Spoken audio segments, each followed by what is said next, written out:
Hello guys, welcome to our channel. Riya अपनी mummy सुमन और पापा विनोद के साथ दिल्ली में रहती थी। वह हर साल अपनी मम्मी पापा के साथ गर्मी की छुट्टियों में नानी के घर जाती थी। उसका नानी का घर अलीगढ़ ज़िले में है। एक बार की बात है, रिया के स्कूल की छुट्टियां पड़ चुकी थीं।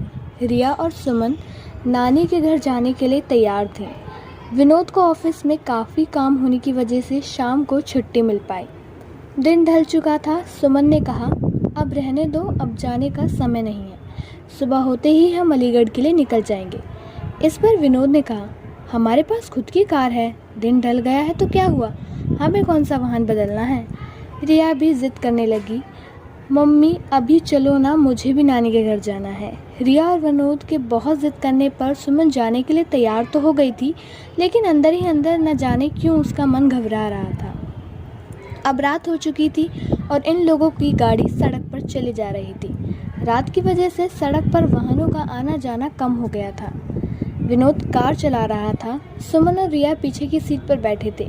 जिस गांव में उन्हें जाना था वह गांव अलीगढ़ से करीब 20 किलोमीटर आगे था। वह अलीगढ़ पहुंच चुके थे। आगे का रास्ता कच्चा और सुनसान था। वहाँ कोई आता जाता भी नहीं दिख रहा था। गाड़ी अब कच्चे रास्ते पर चली जा रही थी। थोड़ी ही दूर चलने पर गाड़ी अचानक रुक गई। रिया ने पापा से कहा, पापा क्या हुआ, गाड़ी बंद कैसे हो गई। विनोद ने कहा, पता नहीं बेटी, उतर कर देखता हूँ। सुमन ने कहा, जल्दी देखिए और यहाँ से चलिए, कितना सुनसान रास्ता है, मुझे कुछ ठीक नहीं लग रहा है। कार से उतरकर विनोद ने गाड़ी के बोनट को खोलकर देखा, लेकिन गाड़ी में कहीं कोई कमी नहीं दिखी। वह कार के अंदर आकर बैठा और कुछ सोचने लगा। तभी सुमन ने कहा, क्या हुआ, चलिए ना। विनोद अभी भी कुछ सोच रहा था। फिर सुमन ने रिया के पापा के कंधे को पकड़कर जोर से हिलाया और कहा, क्या सोच रहे हैं, चलिए, यहाँ मुझे बहुत अजीब सा महसूस हो रहा है। एक तो सुनसान रास्ता, ऊपर से रात, जल्दी चलिए। तब विनोद ने कहा, मैं ये सोच रहा हूँ कि गाड़ी में कोई खराबी नहीं है, फिर गाड़ी रुक क्यों गई। देखिए, क्या पता गाड़ी स्टार्ट हो जाए। तब विनोद ने गाड़ी स्टार्ट करने के लिए चाबी घुमाई और गाड़ी स्टार्ट हो गई। अब कार दोबारा उस रात के अंधेरे को चीरते हुए फिर आगे बढ़ने लगी। अभी थोड़ी ही दूर कार चली थी कि रिया चिल्लाई, मम्मी। एकदम से विनोद ने कार को रोका। दोनों मम्मी पापा रिया से कहने लगे, क्या हुआ बेटी, क्यों चीखी। इस पर रिया ने कहा, पापा मुझे ऐसा लगा जैसे हमारी कार के नीचे एक आदमी और औरत आ गए हैं। विनोद ने कहा, नहीं बेटा, ऐसा कुछ नहीं है।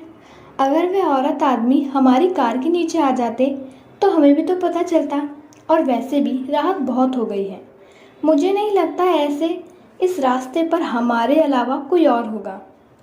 रिया की आंखें डर से फटी हुई थीं और वह कह रही थी, नहीं पापा, ट्रस्ट मी, मैंने देखा उन आदमी औरत को।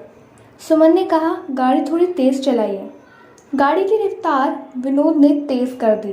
तभी कार के शीशे में विनोद को एक डरावना चेहरा दिखाई दिया। उस डरावने चेहरे को देखते ही विनोद का हाथ स्टीयरिंग से छूटा और गाड़ी का बैलेंस बिगड़ने की वजह से गाड़ी इधर उधर चलने लगी। जैसे तैसे करके विनोद ने अपने आप को और गाड़ी को संभाला। तभी सामने एक औरत और आदमी दिखाई दिए जो गाड़ी रोकने का इशारा कर रहे थे, लेकिन विनोद ने गाड़ी नहीं रोकी, बल्कि गाड़ी की रफ्तार और तेज़ कर ली, क्योंकि अभी तक वो रिया की बात पर विश्वास नहीं कर रहे थे। और अचानक से उन दोनों आदमी औरत का ऐसे कार के सामने आना और लिफ्ट मांगना सुमन और विनोद को डर से भर देने के लिए काफ़ी था। विनोद तो पसीने से लथपथ गाड़ी को अंधाधुंध रफ्तार में भगाया जा रहा था। तभी ये क्या, वह औरत और आदमी जिनको विनोद ने पीछे छोड़ा था फिर सामने खड़े थे और गाड़ी रोकने का इशारा कर रहे थे। अब तो उन तीनों की जान मुंह में आ गई थी। अचानक सुमन का फ़ोन बजा। हेलो, कौन। दूसरी तरफ से सुमन का भाई अर्जुन बोल रहा था। हेलो दीदी, कैसी हैं आप। सुमन ने कहा, भैया कुछ ठीक नहीं है, इस रास्ते पर बहुत गड़बड़ है।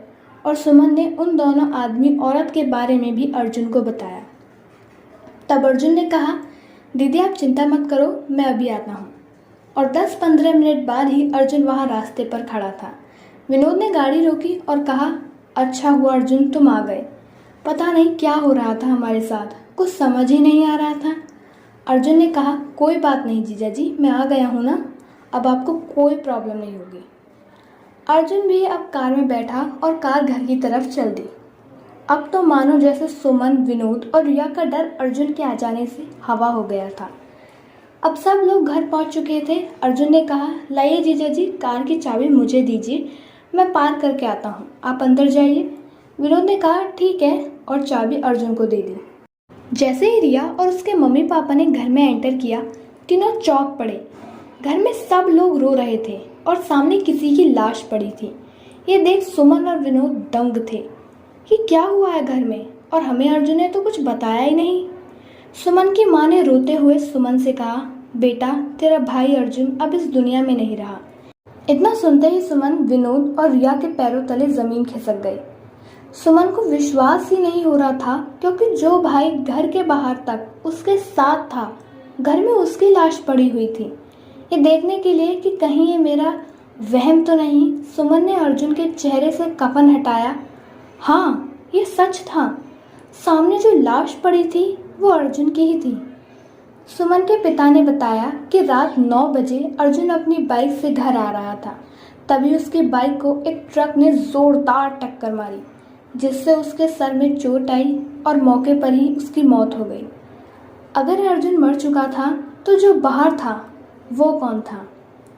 दोस्तों, कभी कभी ऐसा होता है कि हमारे अपने हमसे दूर जाने के बाद भी किसी न किसी वजह से जुड़े रह जाते हैं। जैसे घर के किसी सदस्य में मरने वाले का हद से ज़्यादा प्रेम या उसके लिए लगाव, और भी बहुत सारी ऐसी वजह हैं। तो अगर आपको हमारी कहानी पसंद आई तो इस वीडियो को लाइक करें, चैनल को सब्सक्राइब करें और कमेंट सेक्शन में ज़रूर बताएं कि आपको स्टोरी कैसी लगी।